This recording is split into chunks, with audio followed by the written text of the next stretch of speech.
और बच्चों कैसे, ठीक हो आप सब? बढ़िया। पढ़ाई कैसी चल रही है अब तक? सारे चैप्टर्स मतलब सारे लेक्चर्स देख लिए अच्छे से, क्लियर है? चलो, हमने क्या देखा था लास्ट के दो वीडियो में? सबसे पहले देखा था हमने इलेक्ट्रिक फ्लक्स क्या होता है, एरिया वेक्टर क्या होता है। इससे पहले वाले वीडियो में मैंने बताया था कि गॉस लॉ क्या है। ठीक है, गॉस लॉ के ऊपर अच्छे अच्छे न्यूमेरिकल्स किए थे, जेई एडवांस तक के क्वेश्चन किए थे। अगर आपने वो वीडियो देखा है तो अच्छी बात है, नहीं देखा तो डिस्क्रिप्शन बॉक्स पर लिंक है, पहले वहां से वो वीडियो देख के आइएगा, तभी आपको ये वीडियो समझ में आएगा। ठीक है, अब क्या बात करेंगे हम गॉस लॉ की एप्लीकेशन। तो जब हम गॉस लॉ की एप्लीकेशन जानेंगे तो उससे पहले हमें ये पता होना चाहिए गॉस लॉ क्या होता है। ठीक है, वैसे ओवरव्यू दे दूंगा मैं, लेकिन अगर डीप नॉलेज चाहिए गॉस लॉ की तो वहां से वीडियो डिस्क्रिप्शन बॉक्स में लिंक है, वहां जाके देख सकते हो। तो मैंने क्या पढ़ाया था, गॉस लॉ। तो गॉस लॉ क्या था? गॉस लॉ क्या था? जो इलेक्ट्रिक फ्लक्स होता है ना, इलेक्ट्रिक फ्लक्स वो किसके बराबर होता है? Q इनसाइड किसी क्लोज सरफेस के अंदर जितना चार्ज अंदर रहेगा उसको एप्सिलॉन नॉट से डिवाइड कर देंगे तो क्या आ जाएगा मेरा? इलेक्ट्रिक फील्ड की वैल्यू आ जाएगी। किसकी आ जाएगी? इलेक्ट्रिक फ्लक्स की वैल्यू आ जाएगी। ठीक है, गॉस लॉ के हिसाब से ये था।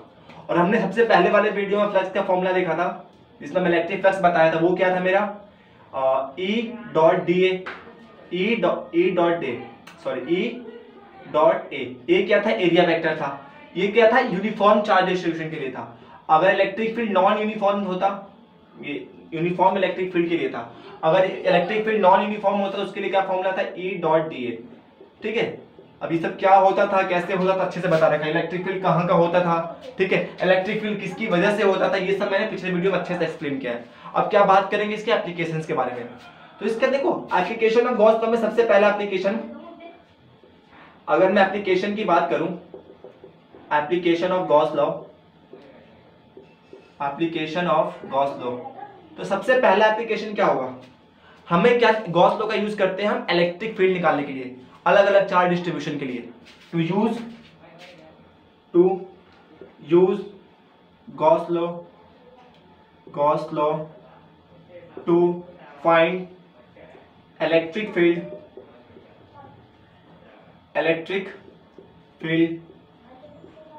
ऑफ different चार्ज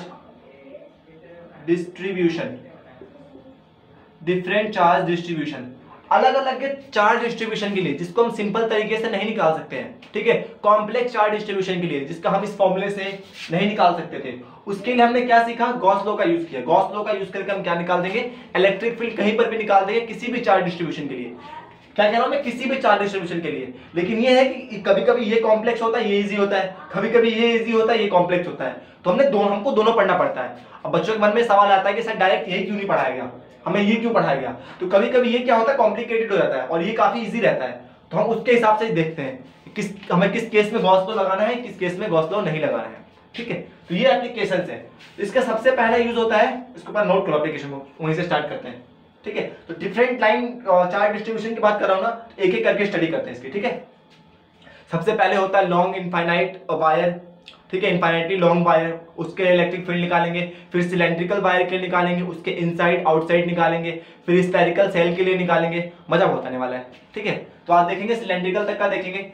वैसे बोर्ड के हिसाब से देखें तो हमारा बस इनफाइनाइट लॉन्ग वायर वाला आता है और एक सिलेंड्रिकल सेल वाला, स्फेरिकल सेल वाला आता है। बस दो ही टॉपिक बोर्ड के लिए, लेकिन हमें सिर्फ बोर्ड के लिए तो पढ़ना नहीं है। मैं पहले कहा था पूरा जेई एडवांस तक का पढ़ाऊंगा।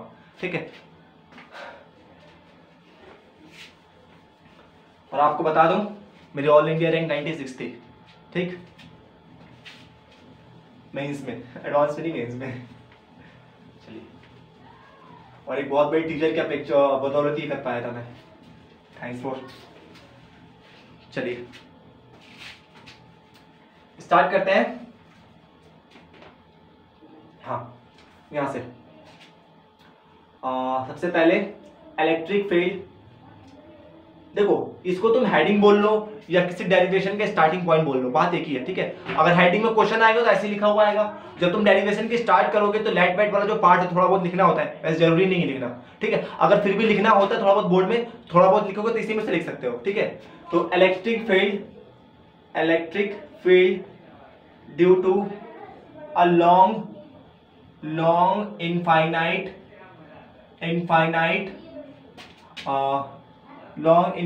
वायर। ठीक है, having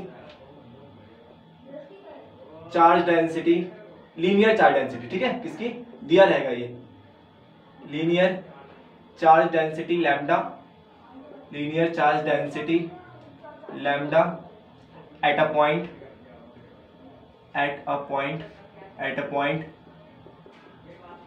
r distance from it किसी भी इनफाइनाइट वायर के लिए, देखो इससे पहले मैंने इनफाइनाइट वाला क्वेश्चन कराया था, किस मेथड से कराया था, इलेक्ट्रिक फील्ड निकालने के लिए। वो इलेक्ट्रिक फील्ड में क्या निकालते थे, यहां से ये जाता था, इंटीग्रेशन करते थे, डिफरेंशिएशन करते थे, इंटीग्रेशन में सब्स्टिट्यूशन मेथड लगाते थे, तो बहुत लेंथी तरीका था, मतलब one of the toughest derivation था अब तक के जितना चैप्टर हमने पढ़ा है, वो एक डेरिवेशन था, ठीक है। याद है कुछ ऐसा था, ये एक लाइन वायर होता था, यहाँ से हमें इलेक्ट्रिक पॉइंट माना था। अगर आपने मेरे से इलेक्ट्रिक फील्ड का वीडियो देखा हो तो आपको याद होगा अच्छे से, ठीक। तो हमें क्या निकालेंगे, गॉस लॉ के हेल्प से निकालने दिखाएं कितना इजी तरीके से हो जाएगा। मेरे पास क्या है, एक इनफाइनाइट वायर है, इनफाइनाइट लॉन्ग वायर है, इस पे चार्ज है, मान लेता हूं प्लस क्यू चार्ज है, इनफाइनाइट लॉन्ग वायर है, ठीक। गली के बच्चे थोड़ा सोल्व कर रहे हैं तो इग्नोर करना साउंड पे, ठीक है, बच्चे हैं। तो यहाँ पे क्या है, वायर है, उनको पता नहीं भविष्य में क्या होने वाला है, ठीक है। अगर गलती से उन लोगों ने साइंस ले लिया तो सोल्व करना भूल जाएंगे, ठीक। तो मेरे पास क्या एक वायर है, इनफाइनाइटली लॉन्ग वायर है, क्या है, इनफाइनाइटली लॉन्ग वायर है। यहाँ से r डिस्टेंस पे मुझे इलेक्ट्रिक फील्ड की वैल्यू बतानी है। ये r डिस्टेंस कहीं भी हो सकता है, इधर इधर इधर इधर कहीं, मुझे क्या बताना है, इलेक्ट्रिक फील्ड की वैल्यू बतानी है कितनी होगी। अब देखो एक तो मेथड था जो मैंने वहां पर इलेक्ट्रिक फील्ड निकाला था, उस वाले इलेक्ट्रिक फील्ड के मेथड से। अब एक गॉस लॉ से निकाल के दिखाएंगे इसका, ठीक है। हम क्या करेंगे, सबसे पहले क्या बनाएंगे, गॉसियन सरफेस। एक लीनियर चार्ज डिस्ट्रीब्यूशन के लिए गॉसियन सरफेस कैसा बनता था, सिलेंड्रिकल, बिल्कुल सही, जो बोल रहे सिलेंड्रिकल बिल्कुल सही है। तो इसके लिए एक इमेजिनरी सिलेंडर बनाएंगे, क्या बनाएंगे, इमेजिनरी सिलेंडर, ठीक है, एट अ डिस्टेंस r है ये, इसका भी रेडियस कितना होगा, r होगा। यहां से इस वायर से r डिस्टेंस पे मैं क्या बनाऊंगा, एक इमेजिनरी सिलेंडर बनाऊंगा, ठीक है। अच्छा जी, अब एक लीनियर चार्ज है तो यहां से इलेक्ट्रिक फील्ड ऐसे जाएंगी, ये इलेक्ट्रिक फील्ड, ये प्लस चार्ज है तो यहां से क्या जाएगी, इलेक्ट्रिक फील्ड ऐसे जाएगी, जाएगी नहीं, समझ में आ रहा है। अब यहां पे देखो प्लस चार्ज है तो यहां से electric field away from the charge, away from the positive charge, और यूनिफॉर्मली होगा, मतलब इनका मैग्नीट्यूड डायरेक्शन अलग अलग है, नॉन यूनिफॉर्म है। ये देखो सिलेंडर ऐसे होता है, पूरा गोला होता है, तो हर जगह से निकलता है। यूं समझ लो कि मेरे पास पानी की बोतल है, उसको हर जगह छेद कर रखा मैंने, तो पानी हर जगह से निकल रहा है ना, पानी हर जगह से, जब उसके जो पानी के बोतल तुम हर जगह छेद कर दोगे तो पानी हर जगह से निकलेगा, और पानी उसके अंदर भरा रहेगा। तो वैसे ये है, इलेक्ट्रिक फील्ड हर जगह उस पानी की तरह से निकल रहा है, फील हुआ थोड़ा, अच्छी बात है। चलो, तो ये क्या है, इलेक्ट्रिक फील्ड। हमें इलेक्ट्रिक फील्ड निकालना है, हमें इलेक्ट्रिक फ्लक्स का फॉर्मूला पता है, हम क्या निकालेंगे इसके लिए, पहले इलेक्ट्रिक फील्ड निकालना है, सबसे पहले हम इलेक्ट्रिक फ्लक्स निकालेंगे। यहाँ से डीए होगा एरिया वेक्टर। अच्छा, मैं डीए क्यों काट रहा हूँ, क्योंकि जो ये इलेक्ट्रिक फील्ड है यूनिफॉर्म नहीं है, मैग्नीट्यूड वाइज तो सेम है, इसका मैग्नीट्यूड इलेक्ट्रिक फील्ड का सब जगह सेम होगा, क्योंकि डिस्टेंस सेम है। इलेक्ट्रिक फील्ड हम सरफेस का लेते थे ना, इलेक्ट्रिक फील्ड कहाँ का लेते थे, सरफेस का लेते थे, तो सरफेस पे सबके लिए डिस्टेंस r होगा, चार्ज सेम रहेगा, तो इलेक्ट्रिक फील्ड का मैग्नीट्यूड तो सेम रहेगा लेकिन डायरेक्शन अलग अलग रहेगा। तो ये क्या हो जाएगा माफ करना, तो ये क्या होगा, यूनिफॉर्म इलेक्ट्रिक फील्ड नहीं होगा। तो नॉन यूनिफॉर्म के लिए हम डीए वेक्टर काटते थे, तो सब जगह मैं क्या काटूंगा, छोटे छोटे से डीए वेक्टर, ये पे डीए वेक्टर, ये मेरा छोटा सा डीए वेक्टर। अच्छा, इलेक्ट्रिक फील्ड भी ऐसे, एरिया वेक्टर भी ऐसे, तो इलेक्ट्रिक फील्ड और एरिया वेक्टर का एंगल कितना होगा, 0 डिग्री। बात समझ में आ रही है। अच्छा, यहाँ पे देखो, इस वाले सरफेस के लिए भी छोटा सा डीए वेक्टर काटूंगा, इस वाले सरफेस के लिए भी छोटा सा मैं डीए वेक्टर काटूंगा। तो इस वाले सरफेस को मैं 1 बोल देता हूँ, इसको 2 बोल देता हूँ, और इसको मैं 3 बोल देता हूँ। ये क्या है, मेरा पूरा कर्व सरफेस है, क्या है, कर्व सरफेस। तो मुझे क्या निकालना है, फ्लक्स निकालना है। तो इलेक्ट्रिक फ्लक्स क्या होगा, net due to first surface, flux due to second surface, flux due to third surface. इन तीनों सरफेस की वजह से जो फ्लक्स बनेगा उसका नेट फ्लक्स होगा इलेक्ट्रिक फ्लक्स, ठीक है जी। अच्छा, अगर मैं फर्स्ट और सेकंड सरफेस की बात करूं तो इलेक्ट्रिक फील्ड और एरिया वेक्टर, इलेक्ट्रिक फील्ड ऐसे है, एरिया वेक्टर ऐसे है, मान लो इलेक्ट्रिक फील्ड ऐसे इस तरफ है और एरिया वेक्टर ऐसे है, ये इलेक्ट्रिक फील्ड और ये एरिया वेक्टर, ये क्या है, उसका डायरेक्शन है। दोनों के बीच का एंगल कितना है, 90 डिग्री, cos 90 0।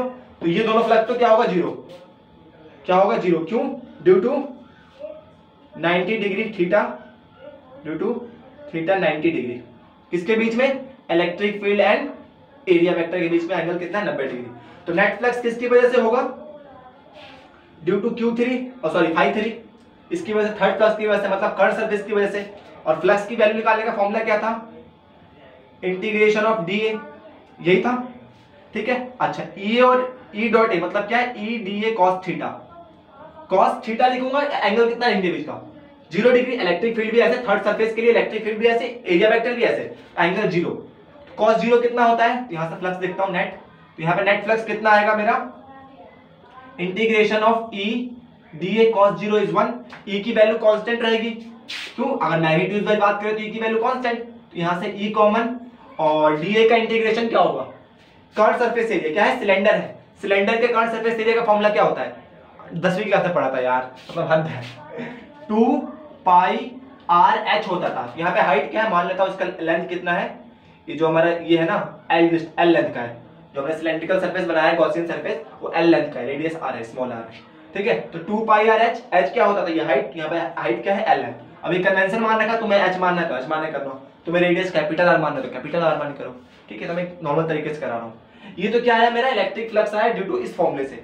अब गॉस लॉ क्या कहता है, according to Gauss law, according to Gauss law, तो गॉस लॉ के हिसाब से इलेक्ट्रिक फ्लक्स क्या होगा, कुछ नहीं, जो नेट इलेक्ट्रिक फ्लक्स होगा वो क्या होगा, Q inside divided by epsilon not, यही होगा गॉस लॉ के हिसाब से, इलेक्ट्रिक फील्ड तो यही होगा। अच्छा Q इनसाइड कितना है, इसके अंदर जितना ये मैंने सिलेंडर बनाया उतना तो होगा, Q इनसाइड उतना ही होगा। अच्छा तो Q इनसाइड, Q तो पता नहीं हमें, हमें क्या दे रखा है, linear charge density. Linear charge density क्या होता था, लीनियर चार्ज डेंसिटी लैम्डा, ठीक है। तो लीनियर चार्ज डेंसिटी क्या होता था, Q अपॉन में L, यही होता था ना, चार्ज अपॉन में लेंथ, तो हमने लेंथ L माना है, इतने में कितना चार्ज होगा, तो Q अपॉन में L है ना भाई। लीनियर चार्ज डेंसिटी मतलब क्या, कि हर जगह चार्ज क्या होगा, बराबर डिस्ट्रीब्यूट होगा, L लेंथ में Q बटे L, डेंसिटी तो सेम रहेगी ना, ठीक है। तो यहाँ से Q इनसाइड की वैल्यू कितनी आ जाएगी उस L लेंथ में, तो Q इनसाइड की वैल्यू यहाँ से आएगी lambda by L, lambda by L। अच्छा यहाँ पुट करें तो यहाँ से फ्लक्स नेट कितना आया मेरा, lambda by L divided by epsilon not. इसको मैं अगर इक्वेशन सेकंड बोल दूं, इसको 1 बोल दूं, तो दोनों को इक्वेट कर सकता हूं, ये भी नेट फ्लक्स, ये भी नेट फ्लक्स, ये किस फॉर्मूले से, इस फॉर्मूले से, ये किससे, गॉस लॉ से, तो दोनों को इक्वेट करो तो फॉर्मूला क्या आएगा मेरा, E 2 pi R L is equal to में lambda L by epsilon naught, L से एल चल बसा, E की वैल्यू क्या आई मेरी, E आया मेरा lambda by 2 pi r epsilon naught, बस ये फॉर्मूला आया मेरा, इसको याद कर लो भाई, बहुत इंपॉर्टेंट है, याद कर लो, बहुत इंपॉर्टेंट। तो इस linear charge infinitely long wire की वजह से जो इलेक्ट्रिक फील्ड होगा एट अ पॉइंट r कितना होगा, lambda by 2 pi r epsilon naught, ठीक है। अच्छा ये किसके ऊपर, lambda constant, 2 constant, pi constant, epsilon naught constant, किसके ऊपर डिपेंड कर रहा है, r के ऊपर। तो इलेक्ट्रिक फील्ड किसके ऊपर डिपेंड, इनवर्सली प्रोपोर्शनल है r का, इनवर्सली प्रोपोर्शनल r के। तो जैसे जैसे डिस्टेंस बढ़ेगा इलेक्ट्रिक फील्ड की वैल्यू कम होगी, जैसे जैसे हम यहाँ से दूर जाएंगे इलेक्ट्रिक फील्ड की वैल्यू कम होगी, और ये तक इलेक्ट्रिक फील्ड वाला लेक्चर में देख रखा है, जैसे जैसे डिस्टेंस बढ़ता है इलेक्ट्रिक फील्ड की वैल्यू माफ करना कम होती है, ठीक है। तो इसका जो ग्राफ आता है वो बोर्ड के लिए बहुत इंपॉर्टेंट है, बोर्ड में यहाँ से एक क्वेश्चन आता है, एक और क्वेश्चन बताओ कहाँ से आता है, ठीक है। बोर्ड में इस टॉपिक से यहीं से क्वेश्चन आएगा, एक आता है स्फेरिकल वाले से, इलेक्ट्रिक फील्ड वाले में सिर्फ जो टॉपिक मेन बताया था वो है, अभी जब गॉस लॉ में से ये टॉपिक आता है और एक स्फेरिकल सेल वाला आता है, ठीक है। तो इसको अच्छे से कर लो, बहुत आसान तो है यार, एक फ्लक्स इस तरीके से निकालना, फिर इस तरीके से निकालना, दोनों को इक्वेट कर देना है, मतलब बहुत ही आसान है यार ये, इससे आसान डेरिवेशन तुम्हें नहीं मिलने वाला फिजिक्स में, आने वाले सारे चैप्टरों में बता दे रहा हूँ पहले मैं, ठीक। तो यहाँ से ये किसके ऊपर, ये तो ग्राफ भी आता है इसका, इनवर्सली प्रोपोर्शनल है, इलेक्ट्रिक फील्ड और आर के बीच के ग्राफ देखे हम, E वर्सेस आर का ग्राफ देखेंगे अगर हम, तो क्या बनेगा, ऐसा कुछ बनेगा, ऐसा कुछ बनेगा, ठीक है। तो क्लियर हो रहा है, तो ये सवाल आता है हमारा, ठीक है। अच्छा हाँ कभी कभी देखो ग्राफ ऐसा दे सकता है, ये मेरा E है और यहाँ पे 1/r, उस केस में ग्राफ कैसे बनेगा, ऐसे बनेगा, ठीक है। क्योंकि 1/r का ऐसे हो जाएगा, डिस्टेंस अगर 1/r पर दे देगा तो ग्राफ कहीं पूछ देगा E वर्सेस 1/r का ग्राफ बनाओ, इस केस में ऐसा ग्राफ बनेगा, तो कभी पैनिक मत करना ऐसा क्वेश्चन देख के, ठीक है। तो ये सवाल आता है एग्जाम के। अब तो ये था डेरिवेशन का पार्ट, डेरिवेशन में मजा नहीं आता ना, थोड़ा क्वेश्चन करता मजा आएगा, ठीक है। तो पॉज से नोट करो, 2 बार रिवाइंड करके देखो वीडियो को, बहुत इंपॉर्टेंट है, कर लिया। चलो जी अब कुछ न्यूमेरिकल देखते हैं इस टॉपिक के ऊपर, जो कि बहुत फेवरेट टॉपिक है, ये बोर्ड का तो फेवरेट है ये, एक ये और एक स्फेरिकल सेल, दो टॉपिक ऐसे हैं जो बहुत फेवरेट होते हैं, ठीक है। वहां से इलेक्ट्रिक क्या नाम है, डाइपोल वाले में से वो इसके परपेंडिकुलर डिस्टेंस पे इलेक्ट्रिक फील्ड निकालने वाला, ठीक है। टॉर्क ऑन द डाइपोल, ये सब कुछ इंपॉर्टेंट टॉपिक्स है। कूलम्ब्स लॉ में से वो सेंटर पे जो नेट इलेक्ट्रिक फील्ड होता है वो फोर्स होता है वो 0। तो ऐसे ऐसे क्वेश्चन इंपॉर्टेंट होते हैं बोर्ड के पॉइंट ऑफ व्यू से। कुछ गिने चुने टॉपिक है जहाँ सवाल ज्यादा आते हैं। ठीक है, चलो जी बात करते हैं क्वेश्चन की। सबसे पहले एक न्यूमेरिकल लेते हैं। मेरे पास क्या है, एक सिलेंडर है। मेरे पास क्या है, एक सिलेंडर है जिसका लेंथ कितना है, 1 मीटर है। कितना है, 1 मीटर। ठीक, इसके अंदर एक वायर है यूनिफॉर्मली लॉन्ग, इसके एक्सिस पे रखा हुआ बिल्कुल सेंटर पे, प्लस चार्ज है इसके अंदर पूरे में, इसके बिल्कुल एक्सिस पे सिलेंडर के वायर के। ठीक है, तो इसमें सब में क्या है, प्लस क्यू चार्ज है। ठीक है, और हमें क्या दे रखा है कि जो वायर के ऊपर चार्ज है ना, क्यू चार्ज पर सेंटीमीटर, क्यू चार्ज पर सेंटीमीटर। 1 सेंटीमीटर में क्यू चार्ज है, 1 सेंटीमीटर में कितना चार्ज है, क्यू चार्ज है। तो बताओ इस सिलेंडर के लिए फ्लक्स की वैल्यू क्या होगी, इस सिलेंडर के लिए फ्लक्स की वैल्यू क्या होगी। बहुत आसान 1 नंबर का सवाल आएगा। क्या निकालेंगे, कुछ नहीं, गॉस लॉ लगाएंगे। क्या लगाएंगे, कुछ नहीं करना, सिर्फ गॉस लॉ। गॉस लॉ क्या कहता है, फ्लक्स की वैल्यू पूछी कितनी फ्लक्स होगी। गॉस लॉ क्या कहता है, Q inside divided by epsilon not. Q inside कितना होगा, देखो 1 सेंटीमीटर में कितना चार्ज है, क्यू चार्ज है। टोटल लेंथ कितना है इसका, 1 मीटर, मतलब 100 सेंटीमीटर। इट मींस 100 सेंटीमीटर में कितना चार्ज होगा, 1 मीटर में एक क्यू चार्ज है। तो 100 सेंटीमीटर में, माफ करने पर 100 सेंटीमीटर, 1 मीटर का मतलब क्या, 100 सेंटीमीटर। तो देखो यहाँ पे गलती कर देते हैं यहाँ पे बच्चे। ठीक है, तो बोर्ड में आया हुआ सवाल है, 1 सेंटीमीटर के अंदर कितना चार्ज है, क्यू चार्ज है। तो 100 सेंटीमीटर का 100 क्यू चार्ज होगा, इतना ही चार्ज। अब देखो इसका कितना चार्ज होगा इसके अंदर, ये पूरा एक 100 सेंटीमीटर का है, इसके अंदर इतना ही चार्ज आ पाएगा। ठीक है, क्यू इनसाइड कितना हो जाएगा, 100 Q divided by epsilon not. 4 option दिए रहेगा, उसमें से एक ऑप्शन ये रहेगा, टिक करके आओगे।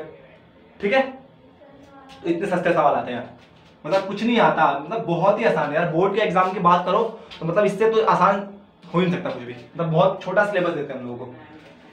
ठीक है, अगर इसमें भी तुम 95 96 नहीं ला रहे हो तो फिर तुम्हारी पढ़ाई में कहीं ना कहीं कमी रह गया, या फिर हमारे पढ़ाने में कमी रह जाता है, कुछ भी हो सकता है। ठीक है, बात एक ही है। प्लस प्लस प्लस प्लस, ये चार्ज है, एक वायर है जिस पे चार्ज क्यू है, इसके लिए पूरा चार्ज डिस्ट्रीब्यूटेड है। क्या कह रहे हैं कि यहाँ से इसको कट कर दिया जाता है, यहाँ से दोनों तरफ जो एक्स्ट्रा वायर निकला हुआ है इसको काट दिया जाता है। तो बताओ इसके फ्लक्स पे क्या कोई अंतर पड़ेगा, इसके फ्लक्स में क्या कोई चेंज आएगा, सोच के बताना। जो इस सिलेंडर से फ्लक्स निकल रहा है, क्या इस फ्लक्स में या सरफेस से जो फ्लक्स निकल रहा है, इस फ्लक्स में कोई चेंज आएगा, फ्लक्स इंक्रीज करेगा, फ्लक्स डिक्रीज करेगा, या फ्लक्स चेंज नहीं करेगा बिल्कुल भी। ठीक है, सोच के देखो, फ्लक्स का फॉर्मूला क्या होता है, Q inside divided by epsilon not, यही तो होता है, Q inside divided by epsilon not. अगर तुम ध्यान से देखो तो यहां से क्यू इनसाइड तो चेंज ही नहीं हुआ, जो बाहर एक्स्ट्रा तार था वो काटा गया है ना। चार्ज पहले जितना अंदर था अब जितना अंदर है सेम चार्ज है, इसका मतलब flux remain same, flux remains same. तो ये यहां से एक सवाल आ सकता है बोर्ड के पॉइंट ऑफ व्यू से। ठीक है, ऑब्जेक्टिव में आता है सवाल। तो इन सब बातों को देख कभी घबराना मत। ठीक है, कैसा चार्ज आएगा तो क्या होगा, बहुत आसान है यार। ठीक है, इसको पॉज करके बाद दोनों सवालों को नोट करो थोड़ा सा, उसके बाद एक अच्छा सवाल देखते हैं जे एडवांस या नहीं बोर्ड में, यार वो भी बोर्ड का सवाल है, आया जे मेंस में लेकिन बोर्ड में भी आ सकता है वो। ठीक है, इतना इजी सवाल है वो। चलिए जी, क्वेश्चन देख के डर तो नहीं लग रहा, थोड़ा बड़ा सा क्वेश्चन है, लेंथी क्वेश्चन है, आसान बहुत है, बोर्ड में आ सकता है, आया जेईई मेंस में सवाल है ये। ठीक है, 2015 में आया हुआ सवाल है जेईई मेंस में। ठीक है, लेकिन बोर्ड में भी आ सकता है। ठीक है, इतना आसान है, मतलब सस्ता सवाल है। क्या कह रहा है कि the figure below depict 2 situations, ये 2 सिचुएशंस है, एक ये रहा एक ये रहा, इसको मैं सिचुएशन ए बोल देता हूँ और इसको मैं सिचुएशन बी बोल देता हूँ। ठीक है, 2 situation, infinitely long static line charges of constant positive line charges lambda are kept parallel to each other. 2 line charges हैं, दोनों क्या है, पॉजिटिव है, दोनों पैरेलल रखे एक दूसरे के। ठीक है, कहने का मतलब ये इसका, in the resulting electric field the point charge plus q and minus q are the kept at the equilibrium between them in, हाँ इसके क्या है, यहाँ पे एक चार्ज रखा है, दोनों का जो रिजल्टिंग इलेक्ट्रिक फील्ड कहीं यहाँ पर आएगा, रिजल्टिंग दोनों का इलेक्ट्रिक फील्ड क्या है, बराबर है, और बोल भी रखा है दोनों चार्ज क्या है, इक्विलिब्रियम पे। एक पे प्लस क्यू चार्ज रखा गया है और एक पे क्या रखा गया है, माइनस क्यू चार्ज रखा गया एक सिचुएशन में। ठीक है, point charge confined to move x direction only, और ये चार्ज है ना सिर्फ एक्स डायरेक्शन में मूव कर सकता है, ना ऊपर करेगा ना जेड डायरेक्शन में, कहीं नहीं, बस एक्स डायरेक्शन में आगे पीछे मूव कर सकता है, और कोई केस नहीं है। ठीक है, small if there the small displacement about equilibrium position then the correct statement is, क्या कह रहा है कि अगर इन चार्जों को मैं स्मॉल डिस्प्लेसमेंट करूं, इक्विलिब्रियम रुके हुए हैं अपनी जगह पे भाई, मस्त आराम से रुके हुए हैं शांति से, ठीक है, लेकिन किसी को आगे दिक्कत हुई, आराम से जो लड़का दोस्त पढ़ रहा होता है तो सामने वाला उसको पढ़ने नहीं देता है, दूसरा दोस्त आके बोलता है पढ़ेगा तू, मैं नहीं पढ़ने दूंगा, मैं नहीं पढ़ा तू भी मत पढ़, ठीक है, ऐसा ही होता है मोस्ट ऑफ द केस में। चलिए यहाँ पे क्या आएगा, आराम से अपना इक्विलिब्रियम पोजीशन में था, दूसरा दोस्त आया इसको यहाँ से हटा देगा, हिला देगा, ठीक है। अब देखो, अब यहाँ पे नेट इलेक्ट्रिक फील्ड जीरो था इसलिए से इक्विलिब्रियम में था, अब यहाँ पे नेट इलेक्ट्रिक फील्ड जीरो नहीं होगा, ठीक है, तो इक्विलिब्रियम पोजीशन से क्या हो जाएगा, हट जाएगा। तो क्वेश्चन में क्या बोला है, 4 ऑप्शन दे रहे हैं, कौन सा स्टेटमेंट ठीक है बताना है। बोथ चार्जेस एग्जीक्यूट एसएचएम, मतलब दोनों चार्ज क्या है, simple harmonic motion, simple harmonic motion मतलब ऐसे ऐसे करेंगे, ठीक है, अबाउट द मेन पोजीशन हिलना, ठीक है। Both charges are move continue in the direction of displacement, या ऐसा होगा कि जिस चार्ज को मैं जिधर मूव करूंगा वो उधर ही मूव करना चालू कर देगा, ठीक है, दूसरा केस। तीसरा केस क्या कह रहा है, charge plus q are in the SHM, charge plus q तो एसएचएम करेगा, लेकिन चार्ज माइनस क्यू क्या करेगा, उसी डायरेक्शन में मूव करने लग जाएगा जिस डायरेक्शन में उसको हमने डिस्प्लेस किया है, ठीक है। और चौथा क्या है, direct minus q charge are SHM और प्लस क्यू चार्ज उसी डायरेक्शन में मूव करेगा जिस डायरेक्शन में हमने उसको डिस्प्लेस किया है। तो इनमें से कौन सा स्टेटमेंट ठीक है, तो बहुत आसान सवाल है। लेट सपोज कि मान लो इसको मैंने इधर डिस्प्लेस किया, क्या किया, इस प्लस चार्ज को मैंने इधर डिस्प्लेस किया, ठीक है, प्लस चार्ज, तो मेरे को ऑफ करना पड़ेगा थोड़ी देर के लिए, ठीक है। हाँ, पूरा क्वेश्चन पढ़ लिया था, यहां से समझ में आया था, आगे देखते हैं क्या था। यहां पे ये चार्ज था, ठीक है, इस पे क्या लगेगा, एक फोर्स लगेगा, इस पे क्या लगेगा, एक इधर की तरफ इलेक्ट्रिक फील्ड लगेगा, इलेक्ट्रिक फील्ड माफ करना, इलेक्ट्रिक फील्ड, यहाँ पे इलेक्ट्रिक फील्ड लग रहा है, यहाँ पे देखो ये पॉजिटिव प्लेट, ये पॉजिटिव चार्ज इधर लगेगा, electric field due to first plate, ठीक है, यहाँ पे सेकंड प्लेट, यहाँ पे इधर लगेगा electric field due to second plate, ये इसको इधर रिपेल करेगा, इसको इधर रिपेल करेगा, ये कहानी होगी। अच्छा जी, फिर क्या होगा, मैं क्या करूंगा, इसको इसकी पोजीशन से डिस्प्लेस करके थोड़ा सा इधर ले आता हूं, क्या करता हूं, थोड़ा सा इधर लेके आ जाता हूं, इस चार्ज को डिस्प्लेस करके मैं इसकी पोजीशन से थोड़ा सा इधर लेके आता हूं। तो जब मैं इस चार्ज को थोड़ा सा इधर लेके आऊंगा तो यहाँ पर देखो इलेक्ट्रिक फील्ड की वैल्यू बढ़ जाएगी, ये वाली इलेक्ट्रिक फील्ड की वैल्यू बढ़ जाएगी, इसके डिस्टेंस कम होगा। अब देखो ये पॉजिटिव चार्ज, ये भी पॉजिटिव चार्ज, क्या करेंगे, एक दूसरे को रिपेल करेंगे, ठीक है। ये देखो यहाँ पर पॉजिटिव चार्ज है ना जी, जैसे जैसे इस पॉजिटिव प्लेट के पास जाएगा तो इलेक्ट्रिक फील्ड तो बढ़ गई, तो इसके पास जाना चाहेगा।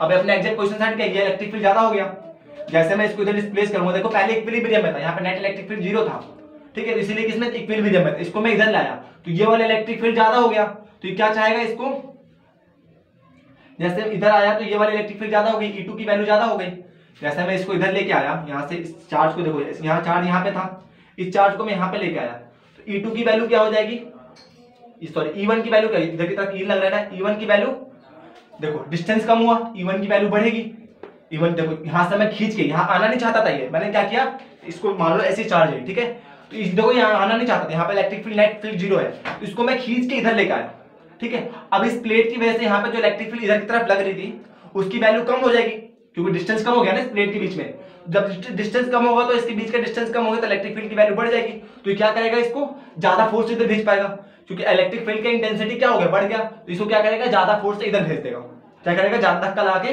क्योंकि फोर्स इंटेंसिटी बढ़ी है, इसको क्योंकि इलेक्ट्रिक फील्ड का नेट डायरेक्शन इधर है, ठीक है ना, क्यों, क्योंकि ये वाला इलेक्ट्रिक फील्ड कहाँ है, इसको इधर ले जाना चाहता है, जब इसकी वैल्यू बढ़ गई, इसको मैं थोड़ा सा खींच के इधर लाया, वापस धक्का मार के इसको इधर भेज देगा, ठीक है, तो वापस से यहाँ पे आएगा, यहाँ पे आके इसको रुक जाना चाहिए, क्योंकि नेट इलेक्ट्रिक फील्ड है वापस जीरो, लेकिन ड्यू टू द इनर्शिया की वजह से थोड़ा सा आगे निकल जाएगा, ठीक है। तो जब थोड़ा सा आगे जाएगा तो इस बार E2 की वैल्यू कम हो जाएगी, E2 की वैल्यू क्या, E2 क्या चाहता है, ये वाला पॉइंट से मेरे से दूर रहे, क्योंकि ये भी पॉजिटिव, तो इसको इधर रिपेल करेगा, ठीक है, तो ये इधर रिपेल करेगा, धक्का मार के इधर आएगा बीच में, वापस से इनर्शिया की वजह से आगे जाएगा, फिर ये वाला इसको इधर भेजेगा, तो ये ऐसे ऐसे एसएचएम में आ जाएगा। तो पहला चार्ज किसमें है, आई होप तो समझ में आया होगा कि किस अंदर है, एसएचएम के अंदर है, किसके अंदर है, प्लस क्यू चार्ज एसएचएम के अंदर है, समझ में आया ना। जैसे इसके पास आया तो प्लेट 1 की वजह से जो इलेक्ट्रिक फील्ड था इधर की तरफ था, उसकी इंटेंसिटी बढ़ गई, तो इसको इधर धक्का देगा, तो हम लेके तो इधर आया था, लेकिन वापस इसको क्या कर देगा, उधर धक्का दे देगा, अब इनर्शिया की वजह से थोड़ा सा आगे निकल जाएगा, वैसे ये इसको ऐसे धक्का देगा,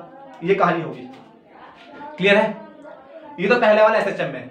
इसके बारे में सोचो, ये नेगेटिव चार्ज है, इस पे किधर फोर्स लगेगा, इधर लगेगा, ये क्या कहेगा, इसको अपनी तरफ अट्रैक्ट करना चाहेगा, ये electric field due to first charge, और ये क्या चाहेगा, electric field due to second plate, first plate due to second plate, दोनों क्या चाहेंगे, इसको अपनी तरफ खींचना चाहेंगे। यहाँ पे नेट इलेक्ट्रिक फील्ड जीरो है, दोनों का मैग्नीट्यूड बराबर है, इसलिए इक्विलिब्रियम है।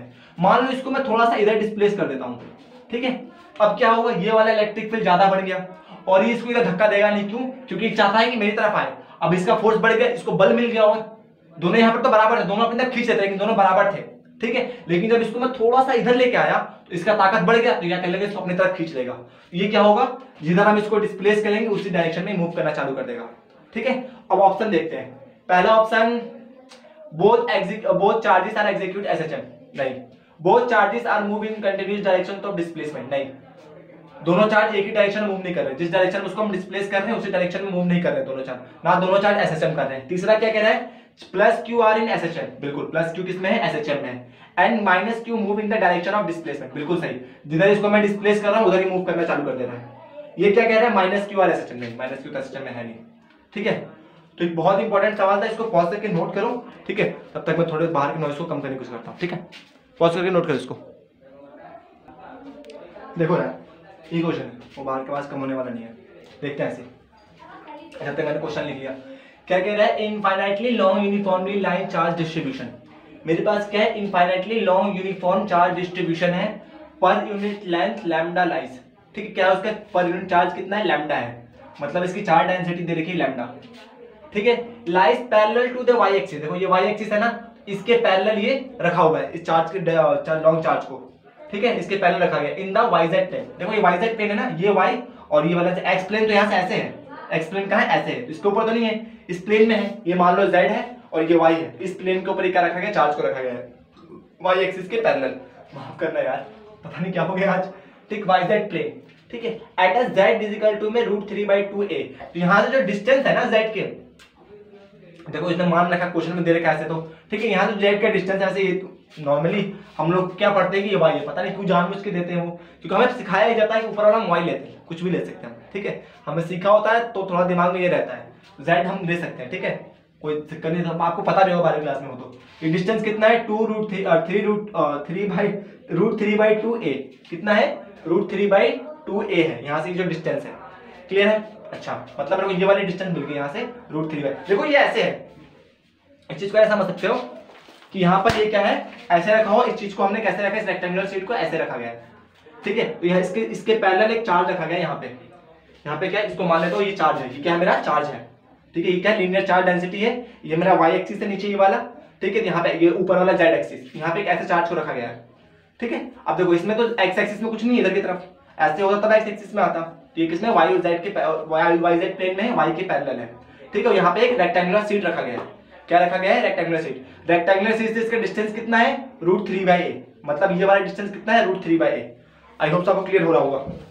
ठीक, ये दे रखा है, हमें क्या फाइंड करना है, if the flux through the electric field, यहाँ पे जो इलेक्ट्रिक फील्ड बनेगी इसकी वजह से, थ्रू द रेक्टेंगुलर सरफेस, यहाँ से जो इलेक्ट्रिक फील्ड बनेगा उसकी वजह से रेक्टेंगुलर शीट से जो फ्लक्स निकलेगा, यहाँ देखो इसकी वजह से इलेक्ट्रिक फील्ड लाइंस बनेगी।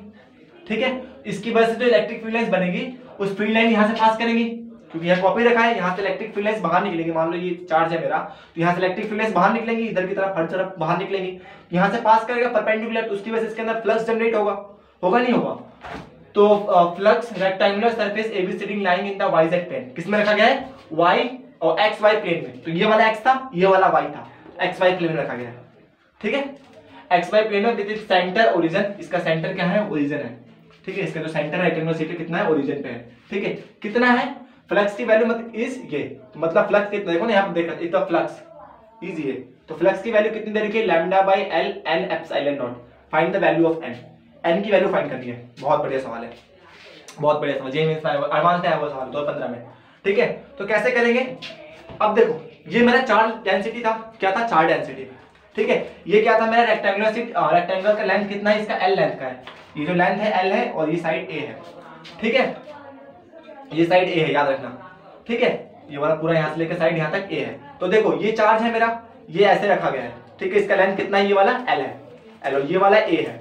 ठीक, ऐसे रखा गया है। तो यहाँ से देखो, यहाँ से क्या जा रहा होगा, इलेक्ट्रिक फील्ड लाइन जा रहा होगा, क्या जा रहा होगा, यहाँ से देखो इसके ऊपर चार्ज है, यहाँ से क्या निकल रहा होगा, इलेक्ट्रिक फील्ड लाइन बाहर निकल रहा होगा। उस इलेक्ट्रिक फील्ड लाइन से यहाँ पर फ्लक्स बनता है, कितना फ्लक्स बनता है, इतना बनता है। तो यहाँ पर मुझे इस n की वैल्यू को बताना है।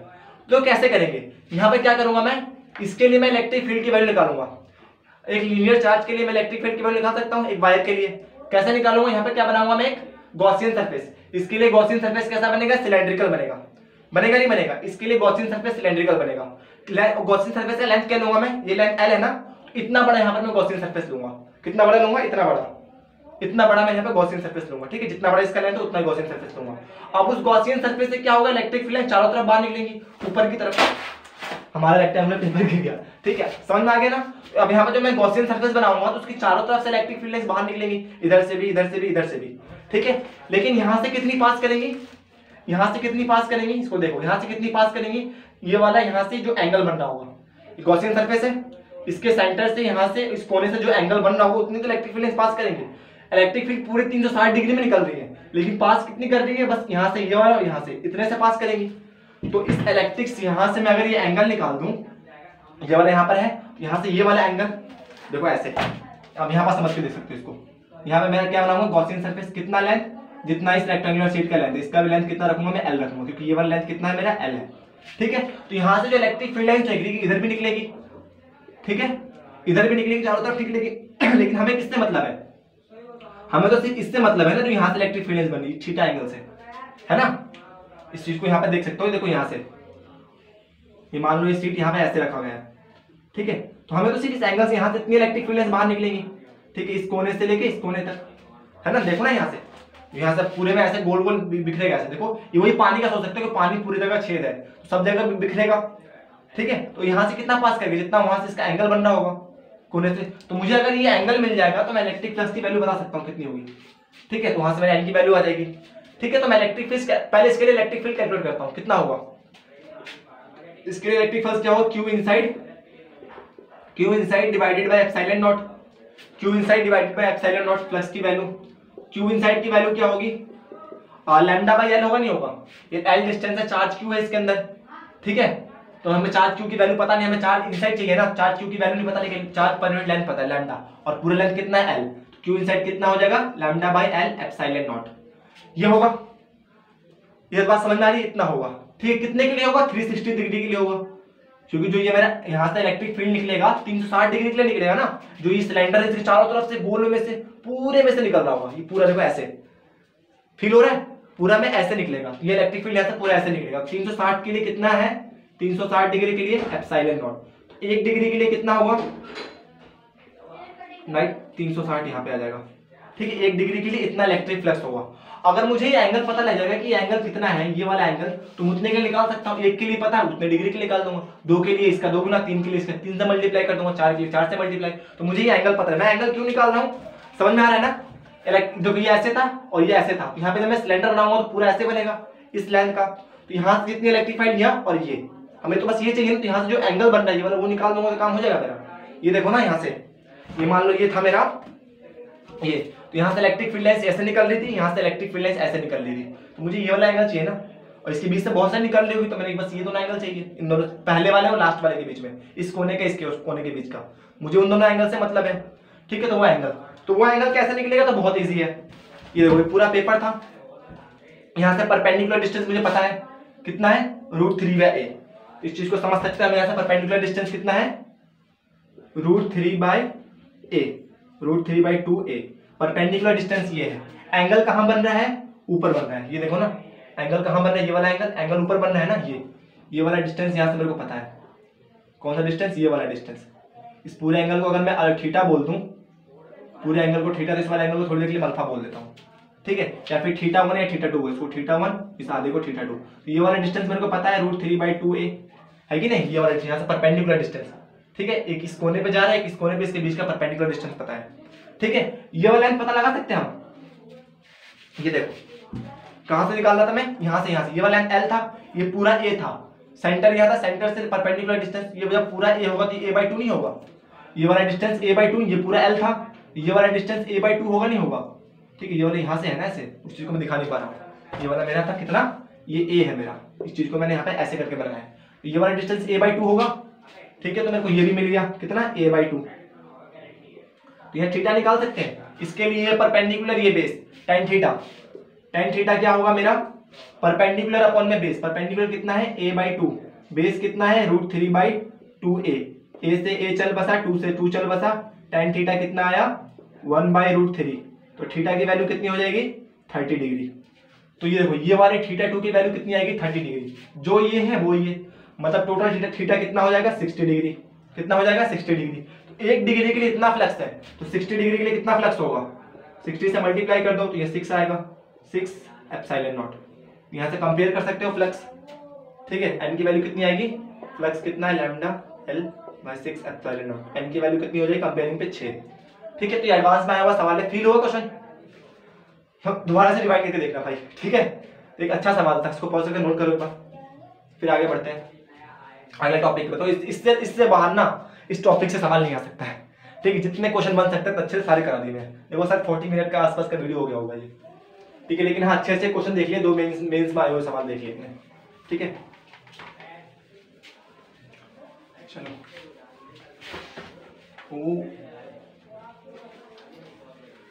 चलो जी, आई होप तो समझ में आया होगा, इतना टफ नहीं था, आसान सवाल था, बस थोड़ा सा छोटा सा कंसेप्ट था, वो ध्यान देना था, ठीक। चलो अब बात करते हैं दूसरे टॉपिक की, दूसरा एप्लीकेशन, ठीक है, इलेक्ट्रिक फील्ड। चलो इस टॉपिक से पढ़ने से पहले आपको 2 चीजें क्लियर हो जानी चाहिए। एक तो होता है मेरा होलो कंडक्टर, एक तो होता होलो, एक होता है सॉलिड। होलो मतलब क्या, जो खोखला अंदर से, सॉलिड मतलब क्या, जो अंदर से भरा हो, ठीक है। जैसे कि तरबूज, तरबूज क्या होता है, अंदर से भरा होता है, तरबूज क्या होता है, अंदर से भरा होता है। फुटबॉल अंदर से खोखला होता है, फुटबॉल अंदर से खोखला होता है। क्रिकेट बॉल, क्रिकेट बॉल अंदर से पूरा भरा होता है, ठीक है। लेकिन अगर फुटबॉल की बात करो अंदर से खोखला होता तो वो क्या हुआ, होलो हुआ। क्रिकेट बॉल क्या हुआ, सॉलिड हुआ, ठीक है। इसके अंदर 2 टॉपिक्स आते हैं, एक होता है मेरा कंडक्टर, एक होता है कंडक्टर और एक होता है नॉन कंडक्टर। क्या होता है, नॉन कंडक्टर। अब हम नॉन कंडक्टर को कभी कभी इंसुलेटर बोलते हैं, इंसुलेटर बोलते, थोड़ा वीडियो आज का लंबा होगा तो इग्नोर करना, ठीक है। एक को हम नॉन कंडक्टर को हम क्या बोलते हैं, इंसुलेटर बोलते हैं, और इसी को हम क्या बोल देते हैं, डाई इलेक्ट्रिक। क्या बोलते हैं, डाई इलेक्ट्रिक। ये 3 नाम है, 3 नाम से आता है पेपर में, ठीक है। यहाँ पे मैं होलो लिखता हूं,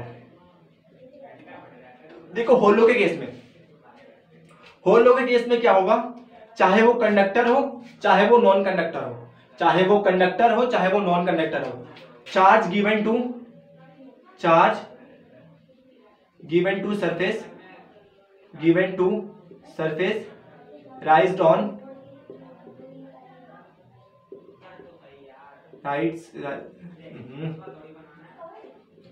राइट्स ऑन राइज मतलब उसको ऊपर आ जाना, rise on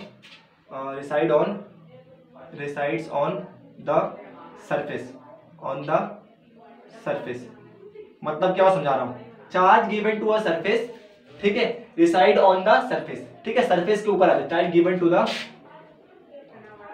to the material, या फिर कंडक्टर और नॉन कंडक्टर, कंडक्टर लिखो या फिर नॉन कंडक्टर। अब देखो ये होलो है, दोनों केस में क्या है, ये होलो है, ठीक है।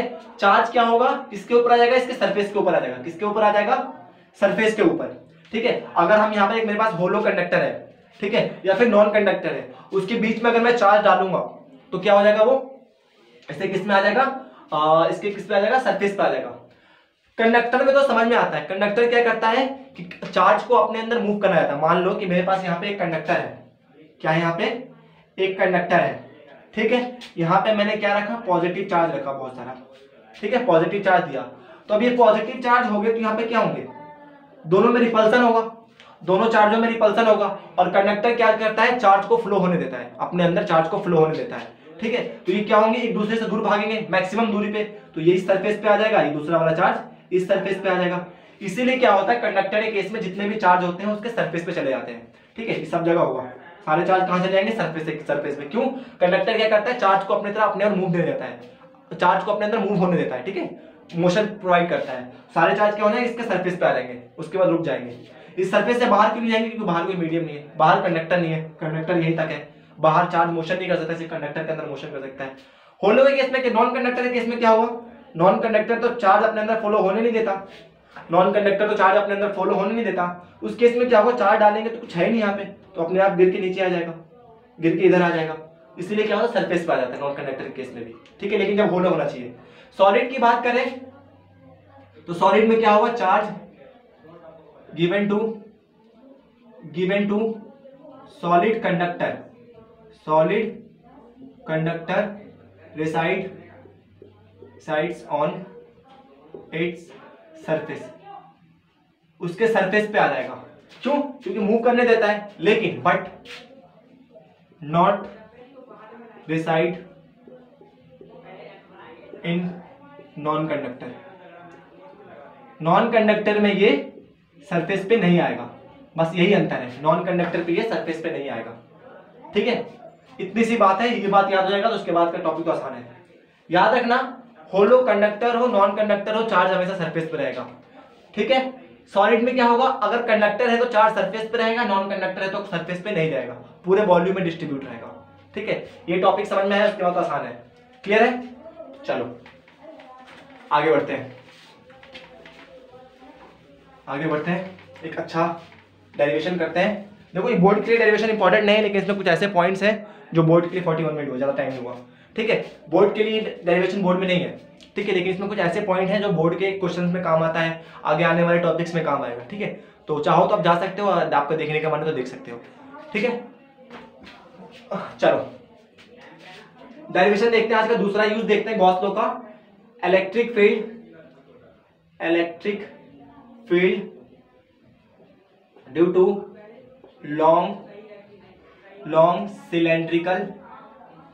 Cylindrical wire, long cylindrical wire या सिलेंड्रिकल सरफेस, उसके लिए एट अ डिस्टेंस छोड़ो, इसमें दो केसेस बनते हैं। ठीक है, तो मेरे पास क्या है, एक सिलेंड्रिकल है, non cylindrical electric field due to a non conducting, या कंडक्टर की बात करते हैं, कंडक्टिंग। ठीक है, कंडक्टिंग की बात करते हैं। ठीक है, कंडक्टिंग सॉलिड या फिर होलो। ठीक है, कंडक्टिंग सॉलिड भी हो सकता है, होलो, सबके लिए केस एक ही होगा। इनफैक्ट नॉन कंडक्टर के लिए भी, नॉन कंडक्टिंग होलो सरफेसेस के लिए, लॉन्ग सिलेंड्रिकल वायर। ठीक है, कैसा कैसा सरफेस होगा, electric field due to a conducting solid hollow. ठीक है, एक ही केस होगा, कोई डिफरेंस नहीं होगा, एक ही तरीके से होगा भी, सॉलिड का भी, होलो केस में भी, और नॉन कंडक्टिंग होलो सरफेस के लिए भी एक ही डेरिवेशन है। इसी तरीके से निकाला जाएगा। क्यों? क्योंकि इन तीनों में क्या होता है, चार्ज कहाँ आता है, इसके सरफेस पे आ जाता है, तो एक ही तरीके से होगा। ठीक है, तो मेरे पास क्या है, एक सिलेंड्रिकल वायर है, इसका रेडियस मान लेता हूं कितना है, कैपिटल आर है। मेरे पास एक सिलेंड्रिकल वायर है, इसका रेडियस कितना है, आर है। ठीक, इसका रेडियस कितना है, आर है। इसके हमने चार्ज दिया, इसके अंदर चार्ज डाला, छोटा सा चार्ज डाला, ये चार्ज कहां चला जाएगा, इसके सरफेस पे। तो ये समझाया था, चार्ज सरफेस पे क्यों जाएगा, चार्ज कहां चला जाएगा, सरफेस पे। क्यों? क्योंकि ये कंडक्टिंग सॉलिड है या फिर होलो या फिर नॉन कंडक्टिंग होलो, चार्ज कहां चला जाता है, इसके सरफेस पे। तो चार्ज कहां आ जाएगा, इनके सरफेस पे आ जाएगा जी। चार्ज कहां आ गया, इनके सरफेस पे। ठीक है, चार्ज कहां गया, इनके सरफेस पे। क्लियर हो रहा है? इनफाइनाइटली लॉन्ग है ये। ठीक है, इनफाइनाइटली लॉन्ग, चार्ज कहां गया, इनके सरफेस पे। क्लियर है ये बात? अच्छा, मुझे इलेक्ट्रिक फील्ड कैलकुलेट करनी, सबसे पहले मैं कैलकुलेट करता हूं इनसाइड इलेक्ट्रिक फील्ड कितना होगा, इनसाइड। ठीक है, तो मुझे कहीं बीच में इलेक्ट्रिक फील्ड कैलकुलेट करना है, कहां करना है, बीच में। अच्छा, ये अज्यूम किया जाता है कि जिसके लिए इलेक्ट्रिक फील्ड बनेगा ना, अंदर बनेगा, बनेगा इसके अंदर की तरफ। ठीक है, हमें क्या करना है, इनसाइड में इसका इलेक्ट्रिक फील्ड कैलकुलेट। तो हमने गॉस लॉ सीखा है, जहां पर हमें इलेक्ट्रिक फील्ड कैलकुलेट करना होता है वहां पे क्या करते हैं, हम गॉसियन सरफेस बनाते हैं। यहाँ से अंदर क्या बनाएंगे, हम एक गॉसियन सरफेस बनाएंगे जिसका रेडियस स्मॉल आर होगा। कितना होगा, स्मॉल आर। मुझे यहाँ पे क्या करना है, इलेक्ट्रिक फील्ड। बहुत से बच्चों ने बोल दिया 0, बिल्कुल सही, इसके अंदर इलेक्ट्रिक फील्ड 0 होगा। लेकिन मान लेते हैं कि इसके अंदर इलेक्ट्रिक फील्ड होगा नहीं, इलेक्ट्रिक फील्ड नहीं होगा, लेकिन मान लेते हैं कि इसके लिए इलेक्ट्रिक फील्ड ऐसे अंदर की तरफ बनना है, away from the positive charge, नहीं होता। लेकिन हम मान लेते हैं कि इलेक्ट्रिक फील्ड है, और ये मेरा होगा ये, इसके लिए एरिया वेक्टर बाहर की तरफ डीए, इसके लिए एरिया वेक्टर तो हमेशा बाहर की तरफ ही होगा ना, डीए। ठीक है, इसके लिए दोनों के लिए इलेक्ट्रिक एरिया वेक्टर बाहर की तरफ। तो फ्लक्स निकाले, तो नेट फ्लक्स क्या होगा, ई, और बाहर के लिए ये वाला, ऊपर के लिए डीए। तो मेरा पहला सरफेस, दूसरा सरफेस, तीसरा सरफेस, वही रेटिएटाई कहानी है। तो flux due to first surface, due to second surface, due to third surface, इन दोनों के लिए फ्लक्स की value 0 due to theta 90 degree. ठीक है, जो नेट फ्लक्स होगा किसकी वजह से होगा, सिर्फ φ3 की वजह से होगा। φ3 किसे निकालेंगे, integral of E dot D A की वैल्यू क्या होगी, ई डी ए कॉस, इस पर 180 होगा क्योंकि इलेक्ट्रिक फील्ड ऐसे, एरिया वेक्टर ऐसे, 180। ठीक है, तो ये कितना हो जाएगा, ई डी ए माइनस यहाँ से माइनस ई कॉमन आएगा, इसका डी का इंटीग्रेशन क्या होता है, मैग्नीट्यूड तो सेम रहेगा ना, डी का इंटीग्रेशन क्या होगा, इसका इंटीग्रेशन करो इस कोसाइन सरफेस का, तो 2 पाई आर, इसका लेंथ मान लेता हूँ एल है, ठीक है, तो 2 pi R L, small are लिया मैंने, क्यों, क्योंकि इसका रेडियस कितना है, स्मॉल आर है। हम इसमें बस यही ध्यान रखने वाली बात है कि हम जब इंटीग्रेशन करते हैं तो गॉसियन सरफेस का रेडियस लेते हैं, क्यों, क्योंकि हम इलेक्ट्रिक फील्ड कहाँ पे कैलकुलेट कर रहे हैं, गॉसियन सरफेस के हिसाब से कैलकुलेट कर रहे हैं, ठीक है। हमने एरिया वेक्टर यहाँ का लिया है, एरिया वेक्टर यहाँ का लिया है, तो इसका भी एरिया लेंगे ना, एरिया इसी का लेंगे ना, ठीक है जी। According to Gauss law, according to Gauss law, Gauss law क्या कहता है, नेट इज इक्वल टू में Q inside divided by epsilon naught, ठीक है। तो क्यू इनसाइड कितना होगा, जीरो, चार्ज अंदर है नहीं, चार्ज कहाँ है, सरफेस पे है, तो क्यू इनसाइड जीरो, तो फ्लक्स भी जीरो। तो यहां से इक्वेशन 1 इक्वेशन 2 को कैलकुलेट करोगे तो ई 2 पाई आर एल किसके इक्वल होगा, जीरो के इक्वल, तो यहां से ई किसके इक्वल आ जाएगा, जीरो के इक्वल, ठीक है। इसका मतलब जो नेट इलेक्ट्रिक फील्ड होता है इनसाइड द कंडक्टर जीरो होता है, ठीक है, चाहे वो कंडक्टिंग सॉलिड हो, कंडक्टिंग होलो हो, नॉन कंडक्टिंग होलो, उसके लिए net electric field inside the conductor is always zero, ठीक है। किसी भी कंडक्टर के अंदर जो नेट इलेक्ट्रिक फील्ड होगा, मतलब जो इलेक्ट्रिक फील्ड होगा क्या होगा, जीरो होगा। क्लियर है बात, आगे बढ़े, चलो जी आगे देखते हैं, आउटसाइड का केस देखते हैं। इसको एक बार पॉज करके नोट कर लो, मिटा देते हैं, आउटसाइड का केस यहीं पे देख लेंगे ना, ठीक है, कर लिया, चलो आसान था, कुछ टफ नहीं था, ठीक है। अब तो आउटसाइड का केस देखते हैं, तो आउटसाइड के लिए इसी को मैं अपना साथी बनाऊंगा। आउटसाइड का केस देखते हैं, आउटसाइड के लिए अगर मान लो मुझे यहाँ पे इलेक्ट्रिक फील्ड निकालना है, तो यहाँ पे क्या करूंगा, मैं गॉसियन सरफेस बनाऊंगा, ये रहा मेरा सुंदर सा गॉसियन सरफेस, इसका लेंथ एल, इसका रेडियस स्मॉल आर, ठीक है। इलेक्ट्रिक फील्ड यहाँ से ऐसे, यहाँ से ऐसे, यहाँ से ऐसे, ठीक, ये क्या है मेरा इलेक्ट्रिक फील्ड, इस केस में भी ऐसे, ये क्या है मेरा इलेक्ट्रिक फील्ड, यहाँ से एरिया वेक्टर ऊपर की तरफ डी ए, यहाँ से एरिया वेक्टर इधर की तरफ कर्व सरफेस का डी ए, यहाँ से इसका एरिया वेक्टर इधर की तरफ डी ए, और इसके लिए मेरा एरिया वेक्टर इधर की तरफ डी ए, इसको मैं फर्स्ट सरफेस बोलूँ, इसको मैं सेकंड सरफेस बोलूँ डी ए, और इस पूरे कर्व सरफेस को मैं थर्ड सरफेस, जो पूरा कर्व है ना ये कर्व सरफेस बोलते हैं, ठीक है। तो इसके लिए फ्लक्स निकालते हैं, तो वही नेट फ्लक्स क्या होगा मेरा, φ1 प्लस φ2, अब तो रट गया होगा यार, φ3, इन दोनों के लिए जीरो, ड्यू टू लिखना पड़ेगा, तो मैं लिख नहीं रहा लेकिन तुम्हें लिखना पड़ेगा, ड्यू टू इनका जीरो क्यों होगा, क्योंकि थीटा की वैल्यू कितनी है 90, तो लिखना पड़ेगा flux 1 first surface and flux due to second surface are zero because angle between area vector and electric field is 90 degree, ठीक है। तो ये स्टेटमेंट थोड़ा सा लिखना पड़ेगा। तो फ्लक्स नेट कितना हो जाएगा, यहाँ से देखो ये बोर्ड में आता नहीं है, जेईई में वो डेरिवेशन पूछता नहीं है, ठीक है, लेकिन जो डेरिवेशन के ट्रिक्स होते हैं ना, स्टेप्स होते हैं, वहां से जेईई में सवाल आते हैं, तो इसलिए मैं करा रहा हूँ डेरिवेशन, अदरवाइज और कभी आज नहीं तो कल आ जाएगा बोर्ड में यार, क्या दिक्कत है, कभी ना कभी सिलेबस चेंज करेंगे बोलो, ये बहुत आसान है। तो नेट फ्लक्स कितना हो जाएगा, integration of E dot A, अब देखो मैं बार बार नहीं करूंगा, वही कॉस जीरो हो जाएगा, एरिया वेक्टर ये, एरिया वेक्टर ये, सब वही काटे, तो यहाँ से क्या आएगा मेरा ई 2 पाई आर एल, यही जाएगा ना, क्योंकि हम इसका गॉसियन सरफेस का एरिया वेक्टर चाहिए, क्योंकि इसका लिया हमने, ठीक है, इसके लिए तो ये आया, फ्लक्स की वैल्यू क्या आ गई, ई 2 पाई आर एल, ये आएगा, ठीक है। अच्छा, according to Gauss law, according to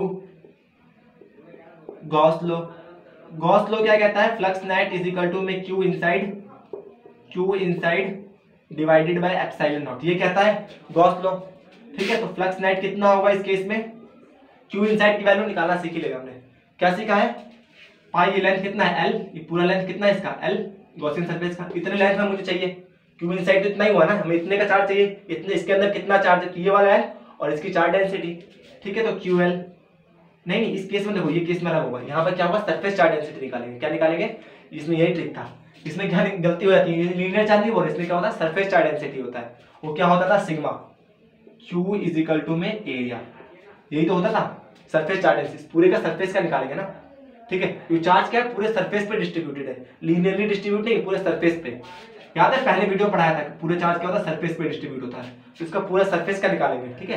तो यहाँ पे क्यू इनसाइड क्या आएगा, surface charge upon area, Q upon में ए इज इक्वल टू में क्यू इनसाइड, इसका कर्व सरफेस एरिया क्या होगा, वही 2 pi R L is equal to में क्यू इनसाइड, ठीक है। तो जल्दी जल्दी में हो जाता, कभी कभी माफ करना, तो 2 पाई आर एल अच्छा ये आर कौन सा लेंगे, यहाँ पे मैंने भी गलती की, यहाँ पे आर कौन सा लेंगे, चार्ज तो सिर्फ इस वाले रेडियस में भरा है ना, चार्ज किसने भरा है, इतने के अंदर है। हम बड़ा वाला छोटा वाला क्यों ले रहे हैं, हम इस वाले इसका रेडियस ले रहे हैं, क्यों, क्योंकि चार्ज तो सिर्फ इसके अंदर है ना, इस वाले इतने पोर्शन में तो बड़ा वाला रेडियस क्यों ले रहे हैं भाई, इसके अंदर चार्ज है ही नहीं, चार्ज तो सिर्फ यहाँ पे है, इसका रेडियस क्या लेंगे हम, सिर्फ ये वाला लेंगे, कैपिटल आर।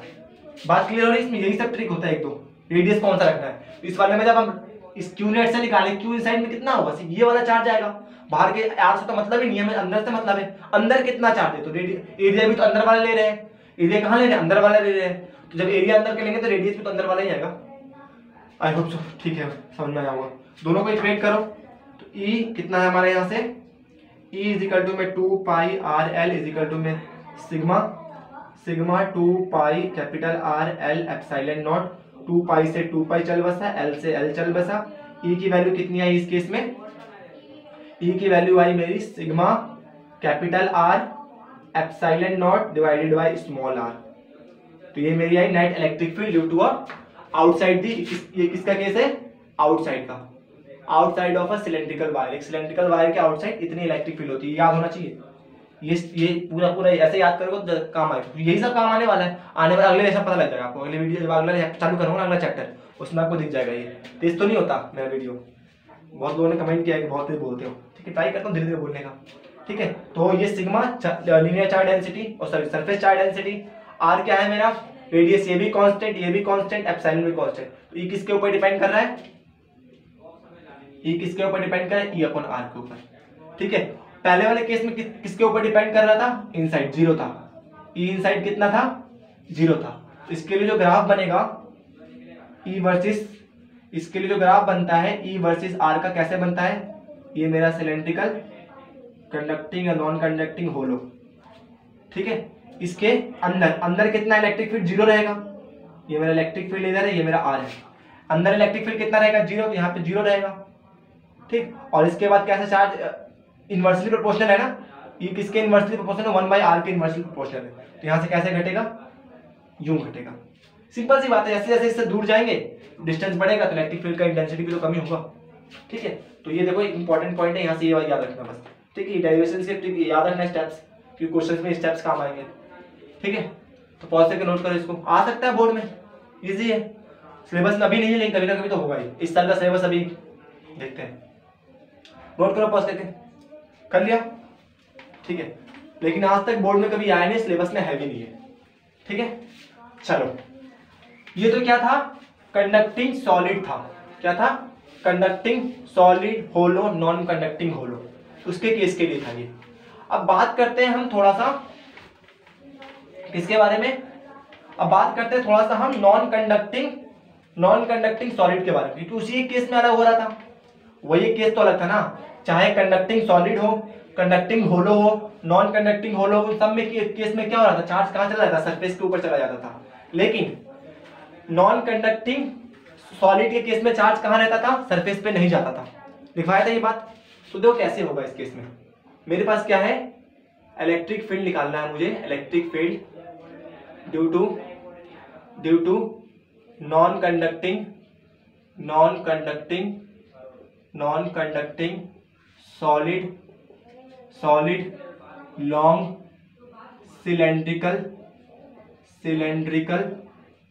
सिलेंड्रिकल वायर, इसके लिए मुझे इलेक्ट्रिक फील्ड कैलकुलेट करना है इनसाइड और outside, inside at a distance r and outside at a distance r, inside and outside दोनों, ठीक है। तो सबसे पहले मैं आउटसाइड का कैलकुलेट करता हूँ, इनसाइड का बाद में कैलकुलेट करेंगे। सबसे पहले किसका करता हूँ मैं, आउटसाइड का कैलकुलेट करता हूँ।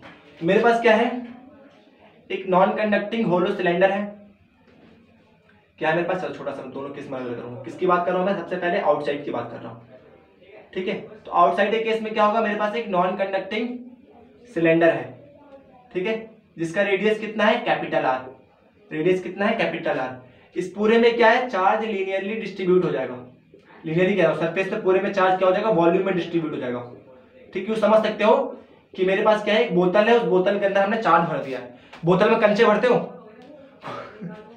पता नहीं आप लोग क्या भरते हो या नहीं भरते हो, मॉडर्न जमाने के लोग बच्चे हो, ठीक है। तो बोतल में क्या रहता है, कंचे भर भर के रखे जाते थे पहले, ठीक है। तो उस बोतल के अंदर जब कंचे भरते हैं ना, जैसे कंचे पूरे बोतल के अंदर भर जाएगा ना, भर के देखना यार, ठीक है, या फोटो देख लेना इंटरनेट के ऊपर मिल जाएगा, नहीं भरा होगा तो जैसे बोतल पूरे कंचे में भर जाता है ना, वैसे ही चार्ज क्या होगा पूरे बोतल में भर जाएगा, पूरे सिलेंडर में भर जाएगा, ठीक है। चार्ज क्या होगा पूरे सिलेंडर में भर जाएगा। तो क्या हो रहा है, पूरे वॉल्यूम में डिस्ट्रीब्यूट हो रहा है ना, पूरे वॉल्यूम के अंदर। इसके अंदर क्या निकालेंगे हम, volume charge density. Volume charge density क्या होती थी याद है, रो। वॉल्यूम चार्ज डेंसिटी क्या, चार्ज अपॉन में वॉल्यूम, ये था। तो यहाँ से चार्ज कितना होगा, चार्ज इनसाइड अगर निकालना होगा तो पहले बता दे रहा हूं मैं, रो इनटू में वॉल्यूम, ठीक, ये होगा। मुझे क्या निकालना है, आउटसाइड निकालना है। इलेक्ट्रिक फील्ड हमें कहीं r डिस्टेंस पे आउटसाइड निकालना है। तो यहाँ पे क्या बताऊंगा मैं, इलेक्ट्रिक गॉसियन सरफेस, मैंने क्या बनाया है, गॉसियन सरफेस जिसका लेंथ l है। और ये एज्यूम किया जाता है कि इसके लिए जो इलेक्ट्रिक फील्ड होता है ना, तो रेडियली आउटवर्ड होता है। क्या होता है, रेडियली आउटवर्ड होता है। तो ये मेरा क्या है, इलेक्ट्रिक फ्लक्स। इसके लिए मेरा एरिया वेक्टर ऊपर की तरफ डी है, इसके लिए मेरा एरिया वेक्टर नीचे की तरफ डी है, और इधर मेरा एरिया वेक्टर इधर की तरफ डी है, और इसके लिए मेरा एरिया वेक्टर इधर की तरफ डी है। ये कर्व सरफेस है, पूरे को ऐसे काटेंगे फिर सबको इंटीग्रेट करेंगे। तो जो मेरा नेट फ्लक्स होगा क्या होगा, flux due to first surface, flux due to second surface, flux due to third surface. वही कहानी, फर्स्ट सरफेस ये मान लेता हूं, सेकंड सरफेस ये मान लेता हूं, थर्ड सरफेस को कर्व सरफेस मान लेता हूं। इन दोनों के लिए जीरो, क्यों जीरो होगा अभी आप देखते हुए आ रहे होगे, क्योंकि थीटा क्या होगा इस केस में, जीरो होगा। इलेक्ट्रिक फील्ड और एरिया वेक्टर के बीच में एंगल कितना होगा, 90 डिग्री का होगा। कितना होगा, 90 डिग्री का। तो cos 90 की वैल्यू जीरो, इसके लिए इन दोनों की वैल्यू क्या हो जाएगी, जीरो। यहाँ पे जो मेरा फ्लक्स नेट निकलेगा वो कितना निकलेगा, due to third curve surface की वजह। थर्ड सरफेस क्या है, कर्व सरफेस है पूरा, तो कर्व सरफेस की वजह से इलेक्ट्रिक फ्लक्स आएगा यहाँ पे।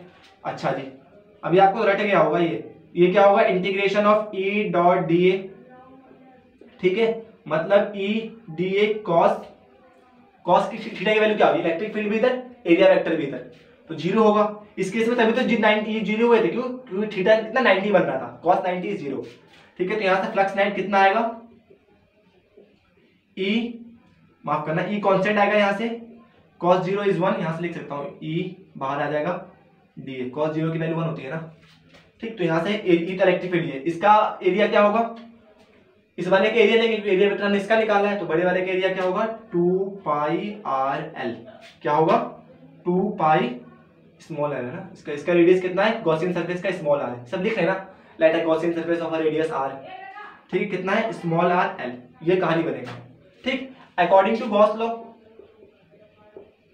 नहीं लिखोगे तब भी चलेगा, अकॉर्डिंग टू गॉस लॉ क्या कहते थे, जो नेट फ्लक्स होगा क्या होगा मेरा, Q inside divided by epsilon not. Q inside की वैल्यू कितनी बताई थी मैंने, रो इनटू वॉल्यूम। तो रो वॉल्यूम क्या होता है, सिलेंडर का वॉल्यूम क्या होता है, वॉल्यूम किसका लेंगे, इस वाले सिलेंडर का, चार्ज किस में है, इस वाले सिलेंडर में डिस्ट्रीब्यूट है, तो बड़े वाले सिलेंडर का नहीं, छोटे वाले सिलेंडर का वॉल्यूम लेंगे।